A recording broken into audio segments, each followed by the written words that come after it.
आज आपण या व्हिडिओमध्ये केंद्र सरकारची संस्था प्रेस इन्फॉर्मेशन ब्युरोने म्हणजे PIB ने एक अत्यंत महत्त्वाची बातमी दिली आहे। त्याबद्दलची संपूर्ण व सविस्तरपणे माहिती देणार आहोत। तरी आपण हा महत्त्वाचा व्हिडिओ शेवटपर्यंत पहा मित्रांनो। आजच्या या डिजिटल युगात सोशल मीडिया हे संवादाचे सर्वात मोठे माध्यम बनले आहे। मानवाच्या जीवनाचा सोशल मीडिया हा एक महत्त्वाचा भाग बनला आहे। पूर्वी बातम्यांसाठी लोक पूर्णपणे वर्तमानपत्र टीव्ही चॅनल्सवर अवलंबून राहायचे। मात्र आता सोशल मीडिया जसे की फेसबुक, व्हॉट्सअप, युट्यूबच्या माध्यमातून लोकांच्या मोबाईल फोनवर ताबडतोब बातम्या येत आहेत। सोशल मीडियावर सातत्याने नवनवीन विविध बातम्या या व्हायरल होत असतात। यातील काही बातम्या खऱ्या तर काही बातम्या या अफवा पसरवणाऱ्या व निव्वळ फेक व खोट्या देखील असतात। सध्या निवडणूक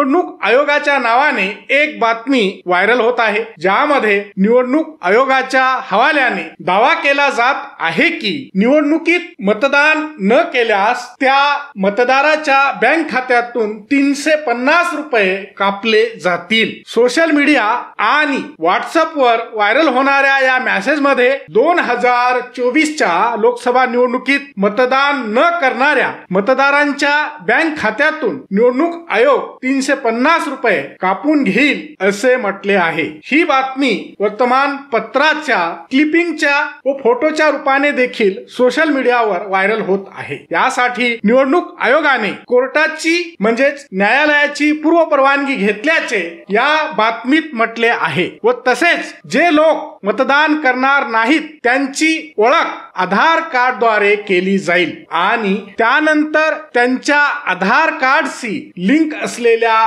बँक खात्यातून 350 रुपये कापले जातील असा दावा या बातमीत केला जात आहे। महत्त्वाचे म्हणजे इकडे लक्ष द्या, घाबरण्याचे अजिबात कारण नाही। केंद्र सरकारची सत्यता पडताळणी करणारी एजन्सी म्हणजे संस्था प्रेस इन्फॉर्मेशन ब्युरोने म्हणजे PIB ने या बातमीची सत्यता तपासणी करून सांगितले की ही बातमी फेक पूर्णपणे खोटी आहे व लोकांची दिशाभूल करणारी आहे। यावर नागरिकांनी अजिबात विश्वास ठेवू नये। PIB फॅक्ट चेक ने म्हटले आहे की असा कोणताही निर्णय निवडणूक आयोगाने घेतला नाही। अशी खोटी दिशाभूल करणारी माहिती सोशल मीडियावर शेअर करू नका असेही प्रेस इन्फॉर्मेशन ब्युरोने म्हटले आहे। हा व्हिडिओ शेवटपर्यंत पाहिल्याबद्दल आपल्या सर्वांचे अगदी मनापासून आभार। खूप खूप धन्यवाद। जय महाराष्ट्र।